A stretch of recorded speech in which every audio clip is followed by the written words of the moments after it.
तो hello students, कैसे हो सभी। आई होप ऑल स्टूडेंट ठीक ही होंगे। तो इससे पिछले वीडियो लेक्चर में हमने कुछ बेसिक इंपॉर्टेंट पॉइंट्स को सीख लिया था, जिसमें हमने aperture, principal axis, principal focus, focal length, etc ऐसे कुछ पॉइंट्स को हमने सीख लिया था। तो अब हम स्फेरिकल मिरर से कुछ इमेजेस परफॉर्म करने जाएंगे। ठीक है, तो जो इमेजेस परफॉर्म होते हैं, किस तरीके से वो बनते हैं, तो उनके लिए कुछ रूल्स सीखेंगे हम कि किस तरीके से वो बनते हैं। तो आइए उनको देखते हैं। ठीक है, रूल्स फॉर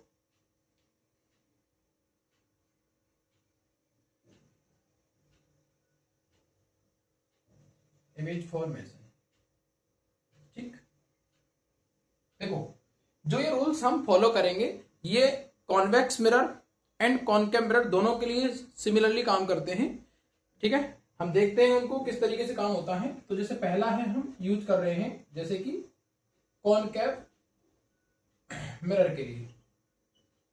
ओके, फिर हम इन्हीं रूल्स को कॉन्वेक्स मिरर के द्वारा देखेंगे। ओके, देखो पहला है, जैसे कॉनकेव मिरर हमारा इस तरह है। ठीक है, तो ये इसका प्रिंसिपल एक्सिस है। ठीक, अब देखो, अगर कोई भी लाइट रे अगर प्रिंसिपल एक्सिस के पैरेलली इंसिडेंट होती है ऑन दिस मिरर, ठीक, तो वो आफ्टर रिफ्लेक्शन कहां से मूव करेगा, इधर से। तो देखो, प्रिंसिपल एक्सिस को एक पॉइंट पे एट अ पॉइंट क्या करेगा, इंटरसेक्ट करता है। इस पॉइंट को बोलते हैं हम फोकस। अब ध्यान दो, देखो हमने रिफ्लेक्शन का एक रूल पढ़ा था, लॉ पढ़ा था, सॉरी। देखो ध्यान दो कि जैसे ये यहां पे जब इंसिडेंट होगी, तो ध्यान दो कि इसका जो नॉर्मल होगा वो इस तरीके से ड्रॉ किया जाएगा, ये नॉर्मल। और ध्यान दो, स्फेरिकल जो मिरर्स होते हैं उनका हमेशा जो नॉर्मल होगा वो सेंटर से पास करेगा। तो ये ऐसे पास करेगा सेंटर से। ओके, इस तरीके से। ठीक है, तो देखो यहां पर ये आई, तो ये इंसिडेंट एंगल होगा और ये रिफ्लेक्टेड एंगल होगा। ये दोनों एंगल्स एक दूसरे के क्या होते हैं, इक्वल होते हैं। ये हमने रिफ्लेक्शन के फर्स्ट लॉ में देखा था। ओके, अब ध्यान दो, तो हम अभी यहां पर रूल पढ़ रहे हैं इमेज फॉर्मेशन के लिए। तो देखो ध्यान दो कि जब प्रिंसिपल एक्सिस के पैरेलल कोई लाइट रे अगर आती है, यानी वो इंसिडेंट होती है अपने स्फेरिकल मिरर पे, और वो है कॉनकेव, तो इस पे वो रिफ्लेक्शन के बाद कहां से मूव करेगी या कहां से पास करेगी, प्रिंसिपल एक्सिस से, और एक पॉइंट पे वो क्या करेगी, इंटरसेक्ट करेगी। तो ये जिस पॉइंट पे इंटरसेक्ट करती है वो फोकस होता है। बात समझ में आई? ठीक है, तो पहला रूल तो है ये। ठीक है, सेकंड थिंग क्या होता है कि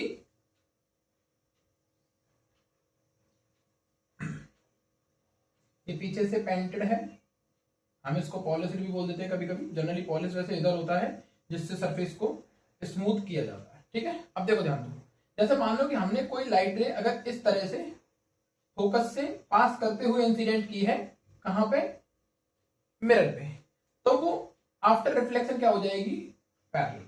क्या हो जाएगी, पैरेलल, इस तरीके। ठीक, और इसका नॉर्मल होगा वो इस तरीके से होगा। ठीक, ये यहां से नॉर्मल इस तरह। ठीक, तो अब इंसिडेंट एंगल कौन सा होगा, ये, और ये होगा रिफ्लेक्ट। ठीक, यानी जब हमारी लाइट रे है वो पास करते हुए आती है कहां से, फोकस से, तो ये फोकस। ठीक है, तो वो पैरेलल हो जाएगी। कैसे हो जाएगी, पैरेलल। ठीक, तो ये हमारे दो रूल हो गए। ठीक है, थर्ड रूल। ठीक, देखो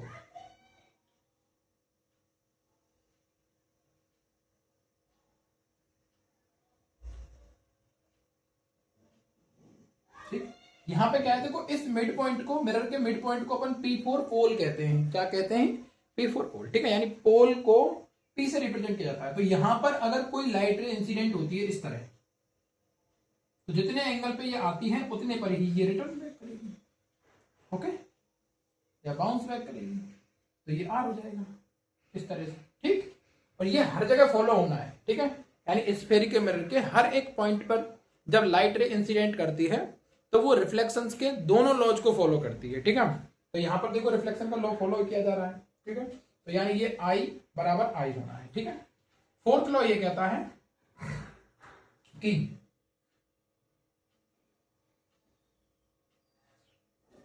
देखो ये कहीं ना कहीं हमारा फोकस है और कहीं ना कहीं इसका सेंटर भी बनना है, ये सेंटर है मान लो, ठीक है। तो ध्यान दो, सेंटर थोड़ा ज्यादा दूर हो गया है, इसको थोड़ा पीछे कर लेता हूँ, ये सेंटर है, ठीक। तो देखो अगर कोई भी लाइट रे अगर सेंटर से पास करते हुए आती है ऐसे, तो वो जिस पाथ पे आती है उसी पाथ पे वापस रिटर्न बैक कर जाती है, ओके, उसी पथ पे वापस लौट जाती है, ठीक है। ये अपने 4 लॉ हैं, सॉरी 4 रूल हैं जो अपने इमेज फॉर्मेशन में यूज किए जाते हैं, ठीक है। तो आप इनको उतारिए एक बार, ठीक है, राइट कर लीजिए, फिर इनको थोड़ा थ्योरेटिकल लिखवा देते हैं जल्दी, ठीक है। आइए देखते हैं। देखो मैंने आपको पहला पॉइंट कराया था, ये पहला वाला रूल, ठीक है। देखो मैंने अभी आपको कॉनकेव मिरर से समझाया, तो देखो फॉर कॉनकेव मिरर यानी कॉनकेव मिरर के लिए, ठीक है, the ray parallel to the principal axis, ठीक है, प्रिंसिपल एक्सिस, ठीक है, is reflected in such a way that after reflection it passes through the principal focus. मैंने आपको बताया था कि जनरली इस तरीके से अगर कॉनकेव हम मिरर की बात कर रहे हैं तो इस पर जब कोई भी प्रकाश की किरण अगर प्रिंसिपल एक्सिस के पैरेलल आती है तो वो पास करती है फोकस पे, प्रिंसिपल फोकस पे, ओके।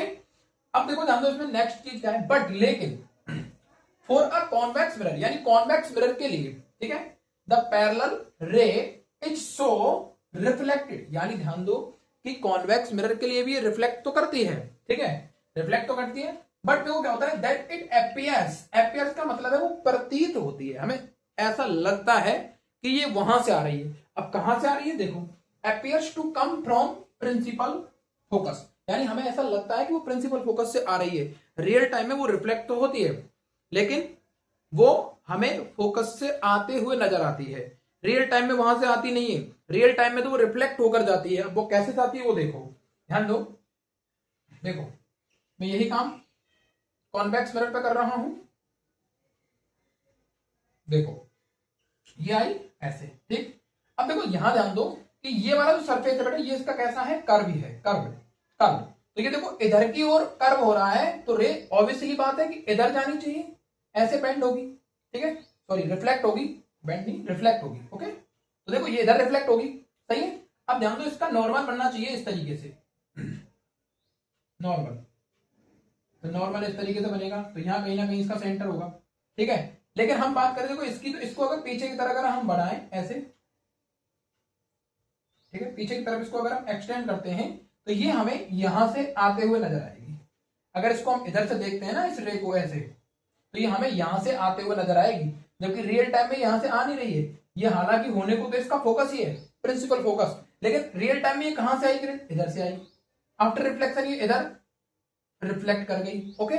लेकिन अब हम इसको अगर यहां से देखते हैं तो इस तरीके से हमें कैसा नजर आएगी, ये हमें नजर आएगी कि ये इस प्रिंसिपल फोकस से आ रही है, इसलिए हमने यहां पर बोला इट अपीयर्स, ये हमें आते हुए प्रतीत होती है, ठीक है, कम्स फ्रॉम प्रिंसिपल फोकस, हमें ये प्रिंसिपल फोकस से आते हुए प्रतीत होती है लेकिन रियल टाइम में ये वहां से नहीं आ रही है, ठीक है। जबकि यहां ऐसा नहीं है, यहां देखो ऐसे आई है, ठीक है, प्रिंसिपल एक्सिस के पैरेलल, तो देखो यहां से अगर हम इसको देख रहे हैं ऐसे मान लो, ठीक है, ठीक है, तो ये रियल टाइम में एक्चुअल में कहां से आ रही है, ये यहीं से आ रही है, क्योंकि एक्चुअल में तो ये इधर से आई है ऐसे और टकरा के भी इधर ही आ रही है, तो रियल में ही इधर आ रही है, जबकि यहां रियल में नहीं आ रही है, ठीक है। यहां पर तो रियल में इस जगह से प्रतीत हो रही है आते हुए, ठीक है। अब देखो यहां पे तो ये ऐसे ही आ रही है और बीच में देखो कहीं ना कहीं इस पॉइंट पर क्रॉस कर रही है, तो यहां पर ये एक्चुअल में काम हो रहा है, ठीक है, बात समझ में आ गई। तो ये है हमारा पहला लॉ, ठीक। चलो अब सेकंड लॉ लिखते हैं, ठीक है, सॉरी लॉ में बार बार बोल देता हूं, ठीक है, सॉरी फॉर दिस, ठीक है। हम बात करते हैं रूल 2 की, ठीक है। अब हम रूल 2 की बात करेंगे, वैसे मैंने आपको कॉनकेव मिरर से समझा दिया है, अब हम थोड़ा सा कॉन्वेक्स मिरर के लिए समझ लेते हैं, ठीक है। चलो देखते हैं दूसरा रूल, ठीक है। देखो रूल 2 क्या है हमारा, देखो रे थ्रो फोकस, ठीक है। पहला जो हमने रूल पढ़ा वो कौन सा था, पैरेलल रे, ठीक है, टू द प्रिंसिपल एक्सिस। अब ध्यान दो यहां पर हम पढ़ रहे हैं रे थ्रो फोकस। अब ध्यान दो इसमें क्या है, देखो a ray of light heading towards the focus, यानी फोकस की ओर आने वाली किरण, ठीक है, यानी फोकस की ओर से आने वाली किरण या फोकस की ओर से जाने वाली किरण, ठीक है, और incident on the mirror after passing through the focus, यानी क्या है कि फोकस से पास करते हुए जब कोई रे ऑफ लाइट हमारी आती है और वो कहां इंसिडेंट होती है, ऑन द मिरर, ठीक है। तो देखो क्या होता है, द रिटर्न, ठीक है, returns parallel to the principal axis, तो वो वापस क्या हो जाती है, प्रिंसिपल एक्सिस के पैरेलल हो जाती है। ये आपने सीखा, ये जस्ट उसका क्या है, उल्टा है, अपोजिट है मान लो, ठीक है। जैसे ये ऐसे है, ये अपना कॉनकेव मिरर है, ठीक है, ऐसे आ रही है ये फोकस से, तो बेटा ये कैसे हो रही है, ऐसे, ठीक है, पैरेलल। अब इसी काम को अगर हम कहां देखें,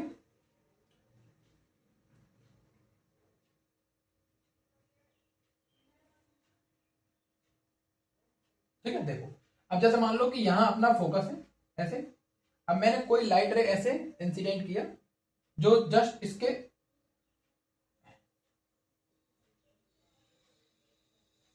ठीक है, इसको एक्सटेंड करते हुए दिखा देते हैं ऐसे, ठीक। अब देखो ऐसे आते हुए नजर आ रही है कि जैसे फोकस पे आ रही हुई, ये पॉइंट फोकस है, ठीक है। तो रियल टाइम में ये ऐसे इधर पास नहीं करेगी क्योंकि ये अभी इस टाइम पर क्या है, पीछे से पेंटेड है, तो ये ऐसे पैरेलल हो जाएगी, ठीक। जैसे पहले इधर से यू आ रही थी, आफ्टर रिफ्लेक्शन कहां जा रही थी, इधर, अब ये वापस से ऐसे फोकस पे आते हुए नजर आ रही है, तो वो रिफ्लेक्शन के बाद किधर मूव करेगी, इधर, प्रिंसिपल एक्सिस के क्या हो जाएगी, पैरेलल हो जाएगी, ठीक है। ये हमारा रूल नंबर सेकंड है, बात समझ में आ गई, ठीक है। अब चलते हैं रूल नंबर थर्ड पे, ठीक।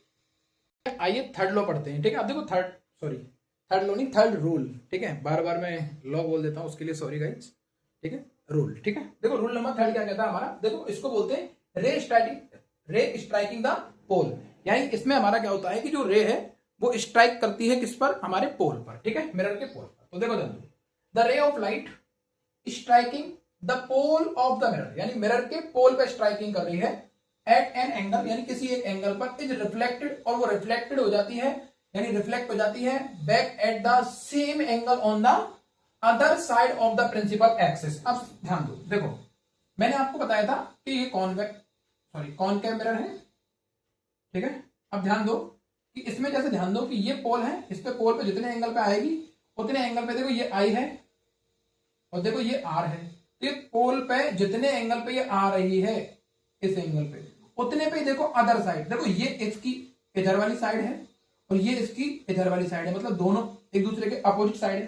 तो जब इस साइड पे अगर हमारी ये रे आ रही है इतने एंगल पे, तो वो अदर साइड में इतने ही एंगल पे क्या करेगी, रिफ्लेक्ट करेगी, यानी ये दोनों एंगल्स क्या होंगे, एक दूसरे के इक्वल होंगे, एंगल आई बराबर होगा एंगल आर। बोलो बात समझ में आ गई, ठीक है। ये हमने कॉनकेव से करके देखा है, अब इसको कॉन्वेक्स पे भी देख लो, कॉन्वेक्स पे भी यही होना है, ठीक, ऐसे, ठीक।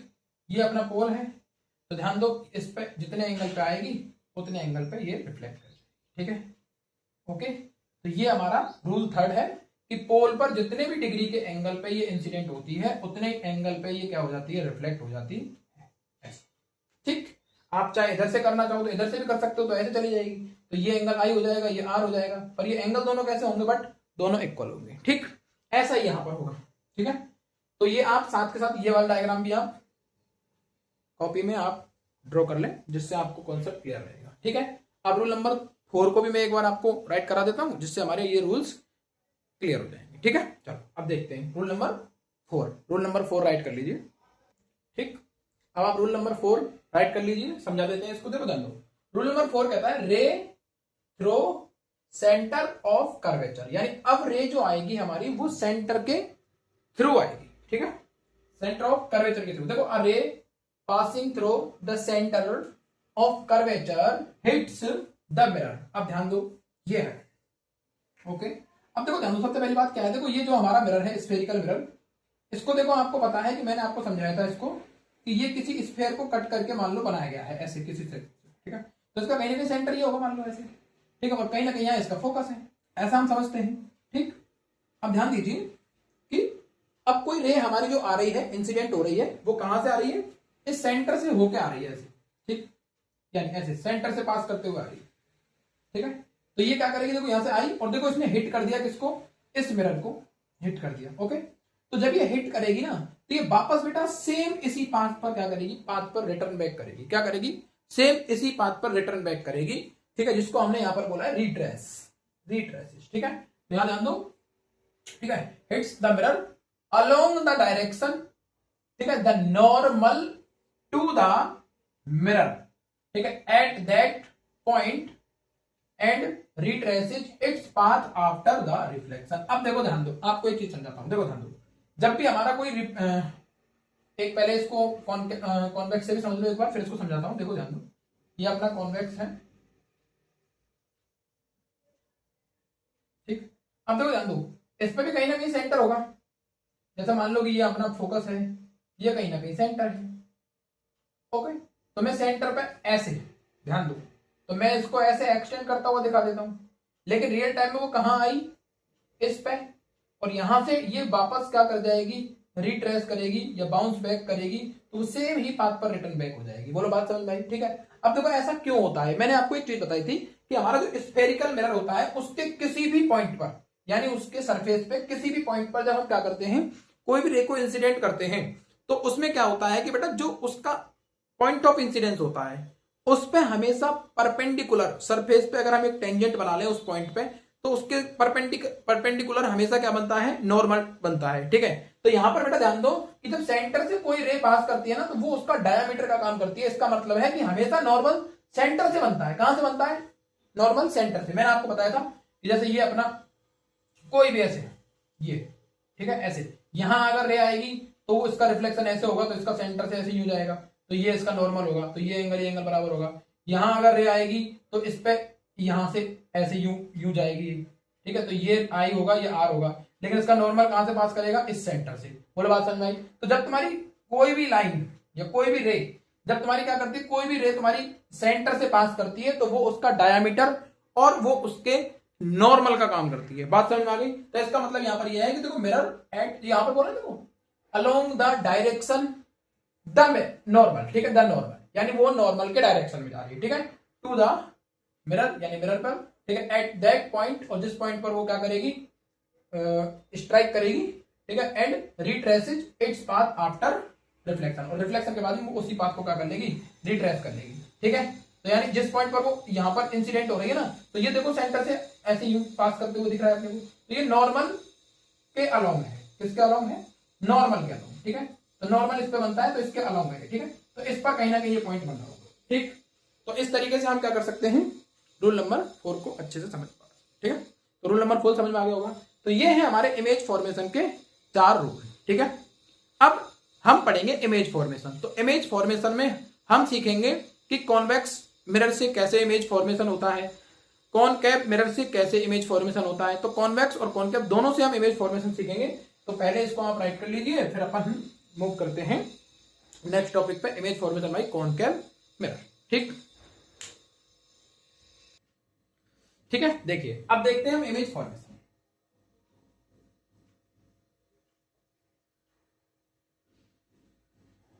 ठीक है, बाय कॉनकेव मिरर, ठीक। अब देखो ध्यान दो, हम पहले इस चीज को समझने से पहले हम कुछ बेसिक पॉइंट्स हैं उनको और समझाने की कोशिश करते हैं। देखो ध्यान दो, जब भी हम कॉन्वेक्स मिरर हो चाहे कॉनकेव मिरर हो, उससे हम क्या करेंगे, जब भी हम इमेज फॉर्मेट करेंगे तो इमेज कैसे बनता है पहले समझो। देखो ध्यान दो, जैसे कोई एनी टू रेज, ठीक है, एनी टू रेज, ठीक है, इंटरसेक्ट, ठीक है, एट अ पॉइंट, ठीक है, ठीक है, ऐसे लिखते हैं आफ्टर रिफ्लेक्शन,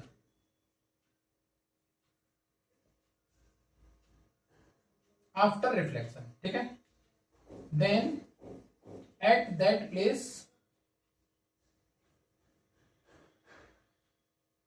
ठीक है, इमेज फॉर्म, ठीक है। इसका मतलब यह है कि ध्यान दो कि जब कभी भी हमारी कोई दो रेज, ठीक है, आफ्टर रिफ्लेक्शन क्या करती हैं, इंटरसेक्ट करती हैं, तो हमेशा इमेज हमारा वहीं पर फॉर्म होगा, यानी इमेज हमेशा वहीं बनेगा, ठीक है। तो मैंने यहां पर बोला any two rays intersect at a point, एक पॉइंट पर इंटरसेक्ट होती है आफ्टर रिफ्लेक्शन, रिफ्लेक्शन के बाद, देन तब एट दैट पॉइंट, यानी उस बिंदु पर इमेज फॉर्म, ठीक है, इमेज बनता है। बोलो बात समझ में आ गई क्या, ठीक है, आ गई। अब सुनो मेरी बात सुनो, ठीक है।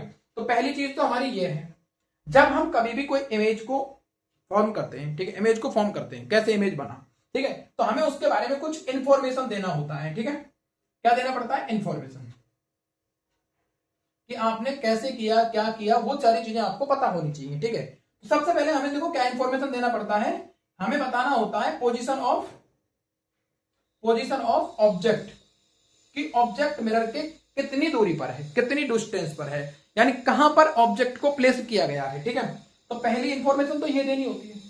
दूसरी इंफॉर्मेशन देनी होती है पोजीशन ऑफ इमेज, कि इमेज कहां पर बनेगी, यानी इमेज कहां बन रहा है, ठीक है, 2 पॉइंट, या फिर हम बोलें कि इमेज पोल से कितने डिस्टेंस पर बना हुआ है, ठीक है, बनता है, 2 इंफॉर्मेशन। थर्ड इंफॉर्मेशन होती है size of image. Size of image का मतलब हुआ है कि हमारा जो इमेज बनेगा वो ऑब्जेक्ट की साइज में, ठीक है, या ऑब्जेक्ट की साइज की तुलना में कितना बड़ा है, कितना छोटा है, वो इंफॉर्मेशन देना पड़ता है, ठीक है। और फोर्थ पॉइंट होता है हमेशा, ठीक है, उसका नेचर ऑफ इमेज, यानी इमेज का नेचर कैसा होगा, ठीक है। अब ध्यान दो, इमेज के नेचर की अगर हम बात करें तो इमेज के नेचर 2 ही होते हैं, ठीक है, ध्यान दो, अब सुन लो, देखो नेचर ऑफ इमेज, ठीक, देखो इसके 2 ही नेचर होते हैं, ठीक है, एक होता है रियल और एक होता है वर्चुअल, ठीक है। वर्चुअल का मतलब होता है काल्पनिक और रियल का मतलब होता है वास्तविक। अब ध्यान दो, जब कभी भी रियल होगा तो उसके साथ कैसी कंडीशन होगी, इन्वर्टेड। इन्वर्टेड का मतलब हुआ उल्टा, तब हमेशा इमेज कैसा बनेगा, उल्टा बनेगा, कैसा बनेगा, उल्टा बनेगा, उल्टा, ठीक है। और जब इमेज कैसा होगा, वर्चुअल होगा, उस सिचुएशन में हमारा इमेज कैसा होगा, इरेक्ट होगा, इरेक्ट, यानी जब कंडीशन वर्चुअल होगी तो इमेज कैसा होगा, हमेशा इरेक्ट, और जब कंडीशन रियल होगा तो उस टाइम पर कैसा होगा, इन्वर्टेड, ओके। अब सुनो, देखो ध्यान दो, जब कभी भी मिरर हम यूज करते हैं तो मिरर के जस्ट पीछे कभी भी डायग्राम बनता है, यानी कभी भी इमेज हमारा मिरर के जस्ट पीछे बनता है, तो उस कंडीशन में हमेशा वर्चुअल और इरेक्ट इमेजेस प्राप्त होते हैं। कैसे प्राप्त होते हैं, वर्चुअल एंड इरेक्ट इमेजेस प्राप्त होते हैं, ठीक है। और जब कभी भी हमारे जस्ट मिरर के फ्रंट में अगर क्या होते हैं, इमेज बनते हैं मिरर के फ्रंट में, मिरर के आगे, ठीक है, यानी जिधर मिरर से रेज आती है उसी डायरेक्शन में, अगर उसी तरफ, ठीक है, इमेज बनता है, तो वो इमेज हमेशा रियल एंड इन्वर्टेड होते हैं। कैसे होते हैं, रियल एंड इन्वर्टेड होते हैं, ठीक है। ये चीज समझ में आ गई, ठीक है। चलो अब इसको राइट कर लीजिए, तो ये आपको पता होना चाहिए, ठीक। अब ध्यान दो, इनका दूसरा नाम, वर्चुअल के लिए बेटा एक दूसरा नाम हम यूज करते हैं, इमेजिनरी, और इरेक्ट के लिए यूज करते हैं हम अपराइट, ठीक है। अपराइट का मतलब होता है ऊपर की ओर सीधा, और इरेक्ट का मतलब भी सीधा ही होता है, ठीक है। और वर्चुअल का मतलब होता है काल्पनिक, और इसका मतलब भी काल्पनिक ही होता है। तो ये 2 नाम आपको और याद रखने हैं, कि इमेजिनरी का मतलब भी वर्चुअल ही होता है, और अपराइट का मतलब हमारा इरेक्ट यानी सीधा होता है, ठीक है। तो ये आपको याद रखना होगा, ठीक है। अब हम इमेज फॉर्मेशन पढ़ेंगे, वो एक टॉपिक हमारा जो है अपना इमेज फॉर्मेशन, उसके लिए थोड़ा सा वीडियो हमारा जो है वो थोड़ा लेंथी हो जाएगा, इसलिए हम image formation by concave mirror and image formation by convex mirror, दोनों से हम नेक्स्ट वीडियो में इसको कवर करेंगे, ठीक है। अभी के लिए आपको बेसिक इन्फॉर्मेशन ये याद रखना है कि जब हम कभी भी इमेज ड्रॉ करते हैं तो उसके बारे में हमें इन्फॉर्मेशन देना होता है, और हमेशा इमेज कहां बनेगी, कि जब 2 रेज तुम्हारे आपस में कहां इंटरसेक्ट करेंगे, किसी एक पॉइंट पर, वही हमारा क्या होगा, इमेज ड्रॉ होगा या इमेज बनेगा, इमेज फॉर्म होगा। लेकिन ये काम कब होना चाहिए, आफ्टर रिफ्लेक्शन, यानी रिफ्लेक्शन के बाद होना चाहिए, तभी हमेशा हमारा क्या बनता है, इमेज बनता है, ठीक है। तो मिलते हैं आप नेक्स्ट वीडियो में, ठीक है। और हर एक वीडियो आपको आ रही है, कभी कभी टाइम ना मिलने की वजह से कभी कभी वीडियो नहीं भी आती है, तो आप धीरज रखें, ठीक है, धैर्य रखें, आपको हर एक वीडियो इस चैप्टर की मिलेगी। मैंने आपसे वादा किया है कि इस चैप्टर को हम पूरा डिटेल में डीपली पढ़ाएंगे, अच्छे अच्छे इस पर क्वेश्चन लगाएंगे, और अच्छे से हम इस वीडियो को कवर करेंगे, ठीक है। इस वीडियो में सारे टॉपिक्स को कवर करेंगे, और आगे भी वीडियो जाएंगे उनमें सब में हम इनको कवर करेंगे। ओके, थैंक यू गाइज, मिलते हैं नेक्स्ट वीडियो में।